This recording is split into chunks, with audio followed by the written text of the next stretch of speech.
오늘부터는 특강으로 다면적 지능에 대한 얘기를 준비했습니다. 이제 자녀를 키우는 엄마들이 요즘에 뭐 많은 거에 노출돼서 애들을 잘 키우고 있지만 하워드 가드너는 그 다면적 지능이 있다고 해서 10가지를 말했어요. 그래서 혹시 이 방송을 들으면서 우리 애는 어떤 지능을 갖고 있을까 미리 알고선 애를 보면 놀이 속에서 관찰을 통해서 엄마들이 많이 찾아내기도 해요. 요즘에는 이제 어린이집에 오래 보내니까 보육교사가 얘기를 해주는 거에 깜짝 놀래고 그 뒤로부터 면밀히 관찰을 해서 우리의 특성을 찾아냈다, 이런 얘기도 가끔 들리긴 합니다. 그래서 오늘 가드너가 얘기하는 10가지 다면적 지능에 대한 얘기를 간단히 말씀을 드리면, 지금 왜 이렇게 10가지로 넓게 됐느냐, 우선 그 배경을 말씀드릴게요. 예전에는 우리가 이제 IQ 테스트라고 학교에서 다 했습니다. 그러면 이제 뭐 IQ 스코어가 높으면 뭐 머리가 좋고 걔는 무엇든지 다 잘해낼 수 있는 잠재 능력이 있다, 이렇게 생각을 했죠. 그래서 뭐 수수거리고 뭐 3학년 5반에 157이 3명씩이니 있다 그러고 걔 보러 가고 막, 근데 자세히 누군지는 안 가르쳐주고 그랬던 기억이 저도 나죠. 근데 이제 가드너라는 사람은 그때 이제 측정 심리학에서 그 IQ 테스트를 굉장히 신봉했을 때, 가드너는 과연 그러면 그렇게 스코어가 좋은 애가 다 잘할까를 이제 의문을 하고 추적을 해보니까 그 IQ 스코어를 통해서 알아낼 수 있는 게 3가지라고 그래요. 3가지. 하나는 언어적인 거, 이제 공간적인 거, 조금 논리수학적인 거. 요 3가지인데, 요 3가지 갖고 뭘 다 잘한다 이렇게 얘기하기엔 좀 어폐가 있다, 이렇게 이 사람이 얘기를 하고 처음에 7가지 얘기를 했습니다. 그래서 한 1997년인가 7가지 마음에 틀, 그래서 우리나라에서 그 번역책이 나왔은 적도 있었어요. 그랬는데 그 뒤로 이분이 자꾸 추가했죠. 그래서 2003년에 도덕적 지능, 그래서 한 10개 얘기하고 그 뒤로는 좀 별 얘기가 없으셔서 요 한 10가지로 압축이 되나 보다. 그래서 우리 애들 머리가 이제 블랙박스 같다는 거지. 이 안에 어떤 것을 갖고 있는지. 이제 이 결론을 먼저 말하면, 이분은 이렇게 10가지를 다 갖고 있는 사람 없대요. 그 한두 가지가 갖고 그걸로 이제 잘 뭐랄까 디벨롭 시키고 특화시키면서 자기 재능으로 생각을 하고 살아도 된다. 그런데 전 세계적으로 엄마들이 사마이 교육, 읽고 쓰고 세마에게 목숨 걸고 애 굉장히 힘들게 하고, 조기 교육 잘못해서 애들 해마세포가 망가지고 이미 뭐 이런 애들이 우리나라뿐만 아니라 뭐 좀 곳곳에서 나오니까, 가드너가 이제 그럴 게 아니라 이렇게 10가지로 분포되어 있으니 잘 보면 찾아낼 수 있다, 이런 우리한테 좋은 교훈을 줬어요. 그래서 제가 이제 간략하게 10가지가 어떤 지능인지 말씀을 드리면, 첫 번째 언어적 지능. 그래요.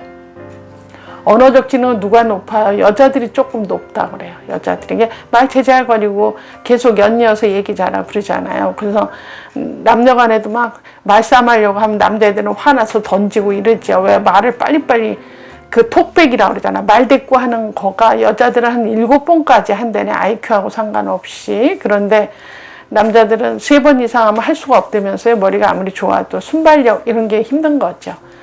자, 그래서 이제 화를 돋구면 완전 난장판 싸움이 된다. 말로 하려고 했다가 싸움이 되는 케이스는 아마 그런 게 아니냐. 그래서 일반적으로 남자보다 여자애들이 언어적 지능이 한 30% 상회한다. 그 말 맞습니다. 30% 상회한다. 그래서 제 딸 키운 집하고 아들 키운, 저도 아들 둘인 경우는 말을 이렇게 막 금세 빨리 안 한 것 같아서 어머 쟤네들 왜 저러지 했는데, 이제 어느 순간 되니까 말하긴 해도 여자애들은 굉장히 더 빨리 하는 걸 전 실험적으로 봤죠. 그래서 언어적 지능은 이제 남자보다 여자다. 주로 업으로 말하면 앵커, 뭐 글 쓰는 사람, 교수, 그렇죠. 언어적인 어떤 거를 많이 하는 사람들이 언어적 지능이 높겠죠. 작가들, 이런 사람. 저도 말로 이렇게 모든 걸 푸는 형이라, 저도 되게 화나면 누구 만나서 얘기 좀 하고 나면 많이 풀려요. 뭐 그 문제는 계속 있더라도, 아이 뭐 그럴 수도 있지 뭐, 아유 정말 기분 언짢았어. 그리고 얘기 다 되뇌고 나면 또 다른 힘이 슬그머니 올라와. 그래서 정신과적으로 여자들이 건강한 편이래요. 이렇게 수다 떨고 얘기하고 나름 풀고 해결하고. 그 내 속상한 얘기를 얘기하면서 내 소리를 내가 듣잖아요. 그 내 소리를 내가 들으면서 위로도 하고, 아, 이제 그만해라. 하루 종일 그래 짜니 뭐 이러면서 이렇게 덮는 것도 있는데, 문제는 말을 안 한 남자들이 뭐 동굴 속에 들어가고 나오는지 아직도 그 안에 있는지 잘 모르고 그런 경우도 우리 많이 경험하잖아요. 그래서 우리가 훨씬 정신과적으로 유리하지 않나 이런 생각 제가 잠깐 해봤습니다. 두 번째, 논리수학적 지능은 어떤 사람이 높죠? 수적으로 뭘 하는 애들 그렇잖아요. 저 애들도 보면 이렇게 보드게임에서 땅 따먹게 하고 파산되고 이런 거 되게 좋아하더라고. 그렇게 뭐 큰 숫자를 계산하거나 그런 일은 안 했어도 그 논리수학적인 게 남자애들이 조금 더 높다. 여자애들보다 이제 그렇게 통계적으로 나오고, 무슨 얘기하면 이렇게 얼음 잡아서 생각하는 거 있잖아요. 저건 대충 이제 그런 정도의 액수가 나오겠다. 이렇게 얼음잡이 잘하는 것도 남자들이 훨씬 유리하다고 그러죠. 논리수학적 지능이 높다. 애들도 어렸을 때 노는 거 보면 이렇게 게임의 정칙보다 변칙을 더 주고, 그래서 왕창 쓰거나 이제 뭐 승패가 이쪽으로 한쪽으로 확 갈리게 하고 이런 거 좋아하는 게 좀 남자들이 더 그런 것 같아. 예, 그래서 우리나라 윷놀이에서 백도 만드는 거 우리나라 사람이 만든 거잖아요. 그 미국 애들한테 가르쳐 주니까 에이 그게 백도가 나오겠어. 근데 나오거든 가끔 어떤 경우 뭐 그런 판이 뒤집어지고 너무 재밌어하고, 윷놀이 한번 알려주면 별로 끝나지 않아요. 그냥 그만하지 할 때까지 했던 기억이 나죠. 그래서 이렇게 수적인 거에 예민한 사람이다. 그 논리수학적 지능은 이제 여자보다 남자가 좀 더 상회한다. 이런 얘기가 나와요. 세 번째, 공간적 지능은 누구죠? 공간하고 관계에서 굉장히 선점하는 사람, 건축하는 사람, 요새 뭐 TV에 뭐 집 구해준다 그래갖고 이렇게 여러 집을 보게 되면 저도 깜짝 놀라요. 막 애들이 많다 그래서 이렇게 공간을 활용을 잘해서 저 애들이 놀면서 아래층에서 엄마 아빠가 뭐 하는지 다 보이게 하고, 막 엄마 침실에서 이렇게 들여다보면 애들이 저기서 노는 공간이 다 보이게. 왜냐하면 넓은 집인데 애하고 이렇게 아이 컨택이 돼야 되고, 너무 구석져서 잘 못 보는 새 무슨 일 낼까봐. 그래서 그렇게 한다든지, 아니면 그 건축학 한 사람들 그 조감도 보면은 뭐 태양열 에너지 이쪽으로 전부 다 유리창에서 태양열을 받아서 그 에너지로 물과 이제 이런 거 더운 물, 불은 그냥 쓰고 뭐 이런 얘기 하면 거의 과학자 같잖아요. 그래서 공간에 대한 지각이 있다. 그래서 우리 학교도 조용대 이런 애들 들어오기 어렵다 그래요. 그 아주 뭐 경쟁률이 굉장히 센데 들어오면 매번 무슨 뭐 많아요. 그래서 나가서 경시대에서 1등하고 2등하고 뭐 이렇게 하면서 애들이 무대 감각도 느끼면서 이제 그렇게 한번 대상식 받고 받으면 애들이 그 성취 동기가 높아지니까 좀 더 많은 경험을 해서 하려고 한다. 그래서 우리로 말하면 위상수학자, 뭐 건축학 이런 사람 다 공간적 지능이 높겠죠. 그리고 어린이집이나 유치원에서도 가끔 내가 이제 실사 나가면서 가끔 보고 놀라는 게, 엄마들한테 우유 빈각 좀 가져오라 그러잖아요. 그러면 가져와요. 그러면 이제 한 방에다 이만큼 모아놔요. 그리고 어느 날 그걸 다 풀어가지고 그냥 큰 방에다 놓아놓고, 자 이걸로 뭐 만들게 하자 그러면 애들이 너무 좋아해. 그래갖고 그 우유곽을 이렇게 해서 그 첨성대 모양을 이렇게 쌓았는데, 그게 어느 데 나가서 교부상 받았대요. 그래서 첨성대 그 라인이 참 여성적이고 이쁘거든. 어떻게 그렇게 소형 첨성대로 빈 우유곽으로 저렇게 만들었을까? 막 이런 거 보면 여럿이서 모여서 교사가 참 잘 가르쳐서 저 공간적 그렇게 또 애들이 뭐를 이렇게 집합적으로 할 때 애들이 집중력이 생기고 몰입도가 있는 건 사실인데, 이것도 어린이집이나 유치원에서 우리가 많은 일을 하고 있는 것 중에 하나다. 외과 의사도 수술을 많이 해서 공간적 지능이 높다 그러죠. 그래서 어려서 애들 놀 때 이렇게 손으로 잘한 애들은 뭐 의사 해도 잘하지 않을까 그런 생각하죠. 그래서 이렇게 손으로 뭐 하는 사람들은 손이 참 이쁘더라고. 그래서 손도 이쁘고 뭐 잘 조작하고 하면 아, 쟤 잘하면 또 의사도 될 수 있겠다 이렇게 생각해도 되죠. 해도 되죠. 그래서 네 번째 이제 신체 운동적 지능이다. 몸으로 하는 거에 좀 남들보다 탁월하고 유능한 사람 어떤 사람일까? 운동선수 그렇죠? 박찬호, 박세리, 뭐 김연아 그 몸으로 뭘 하잖아요. 뭐 한번 싹 정말 던지면 올인되면서 그냥 그 구멍으로 쏙 들어가는 거 보면 볼에 눈이 달렸나 어찌 저렇게 할 수 있을까? 난 영원히 할 것 같진 않은데 자 그런 것도 부단한 연습 통해서 그렇죠? 이 각도와 이 모든 거가 거의 맞아 떨어져서 뭐 올인한다고 한다면 상당히 대단한 지능이다. 전 그렇게 보죠. 그래서 이제 신체 운동적 지능은 이제 대학에서 보면 이제 뭐 예술학부 애들 무용한다든지 배우들 그죠? 자기 신체 표현으로 모든 희노애락을 많은 사람한테 제공해주고 표현하고자 하는 게 전달됐다. 이러면 이제 대단한 신체 운동적 지능이죠. 어떤 사람 춤 참 이쁜데 어떤 사람 저 사람 춤 안 추고 좀 앉아줬으면 좋겠다. 이런 느낌도 그 운동적 지능이 있는 사람 우리가 남 추는 거 보고도 즐거움이 있는데 그렇지 않으면 저 사람 오히려 분위기 깨고 옳지 않다 이런 느낌 갖는 사람도 있잖아요. 그래서 신체 운동적 지능이 조금 다르지 않나 이런 생각이 들고요. 다섯 번째는 음악적 지능 그래요. 음악적 지능은 저는 개인적으로 우리나라만 바이엘을 쳐요. 전 세계적에서 우리나라밖에 없어요. 그 일제시대 때 바이엘을 아직도 이제 그 골목마다 브람스 음악원 뭐 무슨 음악원 해서 딸라면 기본이다. 그래서 막 5살 때부터 6살 때부터 보내잖아요. 그냥 하나의 과정처럼 뭐 도래도래 치고 바이엘 끝나면 체르니 하고 뭐 그 순서가 있는데 그게 너무 재밌는 게 전 세계적으로 우리나라에만 있는 거죠. 저 미국 가서 물어봤어요. 바이엘 했더니 바이엘 아는 사람이 거의 없어요.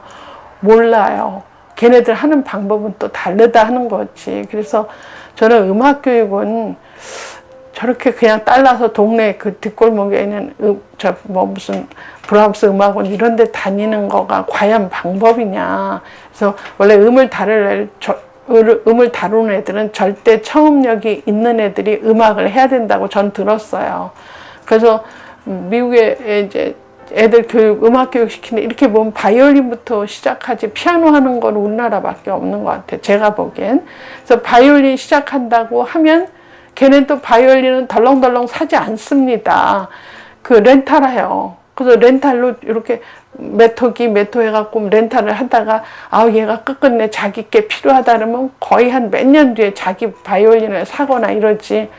덜렁 우리는 이만한 피아노, 그랜드 피아노 사놓고 칠하고 그러고 이렇게 하는 것은 오히려 참 이건 음악 교육이 잘못됐다 이런 생각은 드는데 그래서 제 음악적 교육에 대해서 저는 좀 할 사람이 하고 많은 사람이 열린 귀로 잘 하모니어스한 거 잘 들으면 됐지 왜 다 저렇게 음악을 해야 되냐. 저는 대학에서 약간 짓궂게 이제 교양 수업할 때 인원이 좀 많으니까 손 들라고 그래요. 이렇게 높이 들면 애들이 부끄러워하니까 가슴에다 손을 이렇게 하면 단에서 보면 다 보이거든.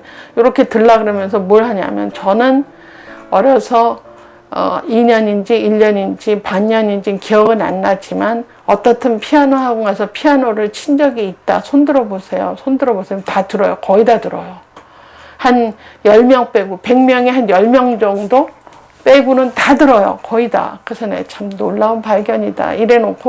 내리래놓고 자 그럼 이제부터 나는 그 피아노를 했기 때문에 피아노와 관련된 과에 있다. 피아노학과 무슨 작곡가 뭐 무슨 그런 거 있잖아. 이게 음악이 있어야만 되는 과. 그래서 난 그 피아노하고 한 건 참 잘했다. 관련된 과라고 생각한다. 손 들어봐라. 그러면 그 중에 한 또 7, 8밖에 안 들어요. 거의 90명 중에 7, 8만 손 들고 다 그냥 Once Upon a Time 그냥 했던 플레이지 더 이상 피아노는 나하고 의미가 없다. 그럼 좀 저건 낭비지 않나 이런 생각을 저 혼자 했었어요. 그런데 또 이렇게만 부정적으로 얘기할 거가 아닌 게 요새 K-팝이 뜬 이유가 또 애들이 그렇게 음악적으로 이렇게 일찍이 다뤄져서 그거 합숙해서 훈련할 때 보면 뭐 엄청 하잖아요. 그 한국 애들이 굉장히 또 강하게 언어 교육도 시키고 하는 거 되게 많잖아요. 예절 공부도 가르치고 뭐 책도 읽히고 하는 거 되게 많더라고요. 물론 음악도 하고 댄스도 하고 그건 기본이니까 하지만, 그래서 외국어도 열심히 하면서 이렇게 하고 그 모든 걸 다 하는 것은 어려서 좀 음악적 지능이 좀 들어가서 더 저거가 쉽게 느끼는 거 아닌가 이런 생각, 나 혼자 그냥 한번 해봐요. 근거 없이. 그런데도 전 저 결론적으로는 음악적 교육을 너무 일찍 무슨 마치 교과서처럼 그냥 딸라면 기본이다 그러고 전부 피아노 학원 보내고 이러는 것은 좀 생각해 봐야 되지 않나 이런 생각을 저 혼자 했었어요. 그리고 쭉 계속 보니까 초등학교 4, 5학년쯤 되면 그만해요. 왜냐하면 학교 공부도 좀 따라가기가 어렵고 피아노 또 학원에 가서 하고 또 연습해서 가져가고 하니까 애가 시간에 쫓기고 하니까 4학년, 5학년 되면 애가 이제 피아노 싫어한다 그러면 그래 그러면 쉬었다가 다음에 하자 그래 놓고 영영 이제 시작 안 하는 케이스도 있고, 이제 그러다가 이제 중고등학교 때 또 조금 취미삼아 하는 애는 하고 대학교 들어와서도 취미삼아 하는 애는 좀 해도 저거가 전공으로 연결되기까지 지속적으로 하기란 그게 굉장히 쉬운 일은 아니다. 그래서 음악적 지능 얘기할 때마다 저는 좀 그 에너지, 돈 다 이런 거를 좀 적절하게 애가 진짜 좋아하는 걸 해야 되지 않나 이런 생각을 해서 얘기를 드리고요. 6번째, 개인 내 지능이 있어. 그러니까 이거는 영어로 인트라 퍼스널, 사람 안에. 인트라가 병내란 뜻이거든요. 그러니까 사람 안의 지능. 그러니까 다시 말해서 내 마음에 흐르는 정서, 희노애락 뭐 그런 거를 잘 파악하는 아이를 개인 내 지능이 높다 그러죠. 그러니까 우리가 쉽게 알게 어떤 사람, 뭐 예수, 석가, 뭐 맹자, 공자, 소크라테스, 플라톤 뭐 이런 사람이겠지. 성인들, 그죠? 어떤 얘기를 계속 되뇌면서 우리가 이렇게 따라가는. 그래서 어떻게 저런 얘기를 미리 했을까? 그죠? 예수만 해도 그 마음의 흐름을 전부 다 써서 성경에 베스트셀러 소리를 뭐 지금 30년 동안 듣고 있지만 내 마음이 괴로우고 슬플 때 이렇게 펴보면 나를 보고 얘기한 듯한, 그렇죠? 영으로 썼다 그러잖아요. 그래서 우리 마음에 흐르는 희노애락을 전부 다 간파한 그런 사람들이 개인 내 자기 안에 지능이 높다, 자기 성찰을 많이 했다 이렇게 봐요. 애들도 나가 놀고 막 휩쓸어 놓는 거 싫고 어떤 책 읽고 엄마 뭐 그러면 이러면 어떻게 될 것 같아? 뭐 나는 그렇게 생각해. 이러고 계속 그걸 곱씹고 되뇌고 그런 애 있어요. 친구들 오면 뭐 영희야 나와서 놀자. 그러면 엄마 영희는 잔다 그래. 나는 안 나갈 거야. 이러고 그런다고 걔가 단테 신곡을 읽는 것은 아니지만 굉장히 그 자기 안의 흐름 뭐 이런 거에 굉장히 민감한 애들이 있어요. 가끔 상담받으면. 뭐 그런 애는 좀 잘 이렇게 좀 지도를 하면 저 개인의 지능이 높은 그쵸? 그런 사람들처럼 또 한 획을 긋는 얘기를 하지 않을까 이렇게 생각을 또 해볼 수 있고요. 7번째, 개인 간 지능, 사람과 사람 사이의 지능. 그래서 인터퍼스널 그러죠. 사람과 원래 인터내셔널 국제간이잖아. 나라 간에 그 인터퍼스널처럼 인터내셔널처럼 인터퍼스널은 사람과 사람 사이에. 어떤 사람이 사람과 사람 사이의 지능이 높을까요? 일대다수로 강의 잘하고 일대다수로 강연에 거의 뭐 많은 사람 웃겼다 할 수 있는 그런 목회자, 또는 총수죠. 뭐 큰 기업체 총수는 그 사람들을 잘 이렇게 당근과 책찍으로 잘 이렇게 잘하는 게 기업의 발전이 나라 발전이고 곧 여러분도 성장하는 거다. 이러고 잘 이렇게 상호작용해서 결국은 대기업의 총수가 되고 개인 간 지능이 높다 이렇게 보는 거죠. 개인 간 지능이 높다. 그래서 예전에 그 어떤 분이 가드너 학회에 가서 가드너 세션에서 어떤 분이 자기 연구를 하면서 저 에모셔널 인텔리전스 정서 지능이 있다고 생각하는데 가드너 입장에서 이 10가지 중에 정서적 지능을 어디에 넣습니까? 했더니 그분이 자기는 개인 간 지능에 넣는다. 그 정서라는 건 사람하고 관계에서 일어나는 거라 사람하고 관계에서 그 정서, 상대방의 정서를 잘 읽고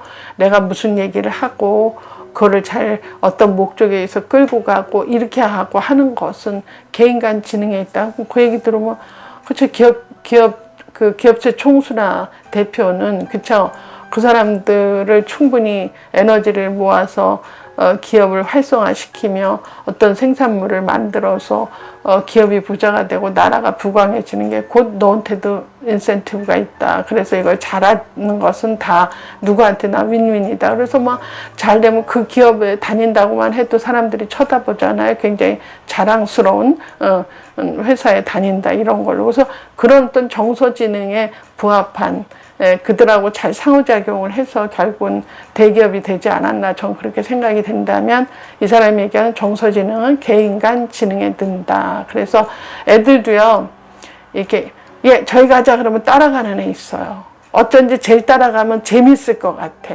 그냥 아무 도구 없어도 쟤만 따라가서 뭘 해도 재밌을 것 같은 애는 개인 간 지능이 높은 애지. 예. 놀이에 이렇게 어쩐지 제가 리더하면 쟤를 따라가는 게 더 재미질 것 같은 애들, 그런 애들 개인 간 지능이 높다고 전 생각해요. 그래서 어렸을 때 놀이 환경에서 애들을 잘 보면 아, 저 녀석 봐라, 쟤는 저런 일을 하네 이렇게. 그리고 계속 추적 관찰해 보면 나중에 그런 일을 잘할 수 있다 이렇게 조금 예측도 가능하죠. 자, 그럼 이제 7가지까지가 97년인가 책이 나왔는데 이분이 하나씩 계속 추적을 더 했어요. 그래서 8번째 자연적 지능은 사람과 자연과의 상호작용이 좋은 거. 예를 들어 뭐 감별하는 감별사, 또 요리사, 그렇죠? 또 뭐 그 요리사도 사실 신김치로 200가지 한다면 대단한 지능이잖아요. 예전엔 요리는 여자만 하는 줄 알았는데 요새 뭐 남자들도 너무 그 음식의 그 특성을 너무 잘 알아서 뭐 이걸 끓일 건지 슬쩍 데칠 건지 어떻게 그렇게 5만 가지 방법을 다 알고 하는 거 보면 참 자연적 지능이 높다 이렇게 생각하고, 돌고래 잘 다루고 이렇게 뭘 감별하고 이러는 거, 이런 것도 대단한 자연적 지능이다 이렇게 보는 거죠. 그래서 요새는 뭐 남자들이 요리 잘하고 이러는 것도 그다지 눈에 거슬리지 않고 괜찮게 느끼는 것은 요 지능이 조금씩 다 다르게 타고나지 않느냐. 이제 남녀 구별 없이 남자가 요리 잘할 수 있고 여자는 또 딴 거 더 잘해서 같이 서로 상호 보완하면 되는 거죠. 그래서 자연적 지능도 아주 독특한 지능으로 이 사람 따로 뽑았고, 9번째 실존적 지능은 이게 삶과 죽음 사이의 실존 여부. 그러니까 우리 어떤 목사님 신유의 역사가 있다 그래서 뭐 어깨에다 탁 기도하고 그러면 어깨 결림이 풀리고 뭐 그게 진짜인지 난 확인한 바는 없지만 그렇다면 그거는 굉장한 실존적 지능이다. 또 뭐 박수무당 무슨 이렇게 점수론 무슨 역학 무슨 그 사람 명리학이고 통계라고 얘기를 해요. 그래서 사주가 픽스된 거라며, 4개 기둥이 픽스된 거라 사주를 이렇게 막 무시하면서 살 수는 없다. 이미 너는 어느 정도 이제 그 주어진 어떤 운명 속에서 살아야 된다. 이제 이런 거면 그 통계라면 그렇죠. 한 번 보면 되는데 또 매 가더라고요. 그것도 되게 재밌게 느껴지는데, 그래서 어떻든 그렇게 전생을 보고 그래서 이렇고 앞으로 어떻게 살아야 되고 막 이런 얘기 듣는 거는 그 실존적 지능이 높다 하는 거죠. 뭐 진짜 굿하고 막 이런 사람은 산에 가서 그 작두 위에 타고 나 그거 봤어요.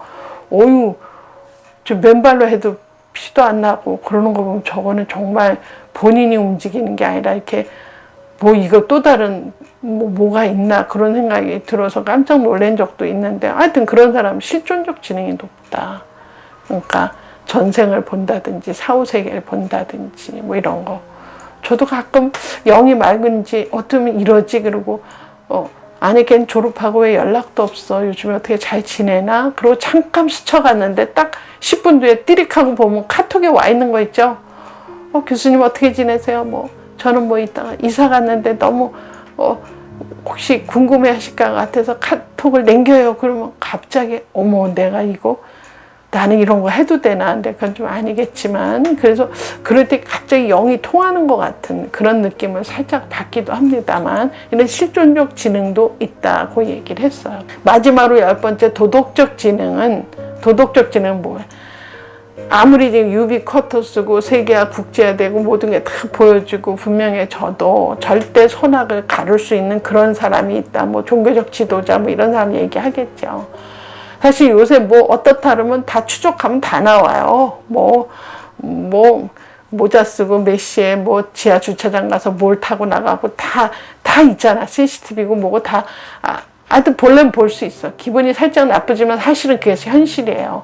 이렇게 다 보여지는 세상이라도 절대 선악을 가릴 수 있는, 그쵸, 이런 도덕적 지능이 있다. 이제 이런 거가 이제 되게 학자들마다 제일 마지막에 얘기하는 게 저 도덕적 지능인데, 이 10가지 중에 그 도구를 찾은 게 8가지는 된다 그래요.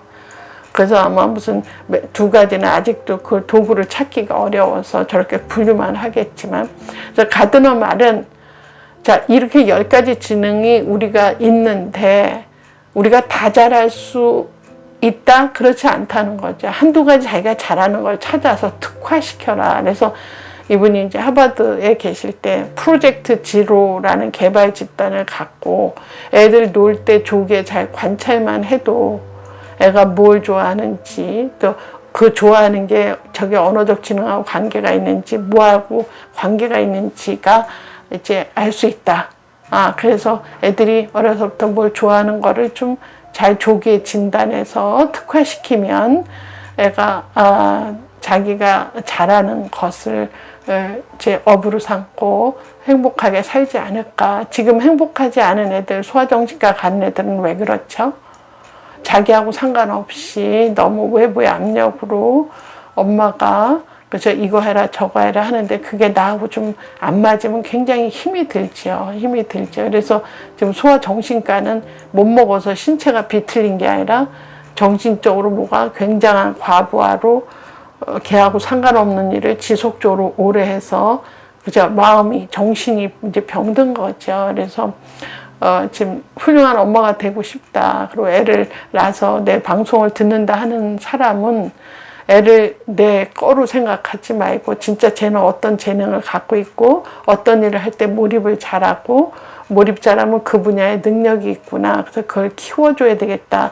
이런 생각을 하면서 10가지 다면적 지능을 갖고선 부모가 좀 관찰만 영민하게 해도 충분히 어려서 알 수가 있다고 합니다. 그래서 그걸 좀 개발을 계속 시켜주면 자기가 좋아하는 전공을 찾아가는 데 도움을 스스로 받겠다 이런 생각이 들고 오늘 다면적 지능을 말씀드리고 오늘 제 강의를 마치기로 합니다.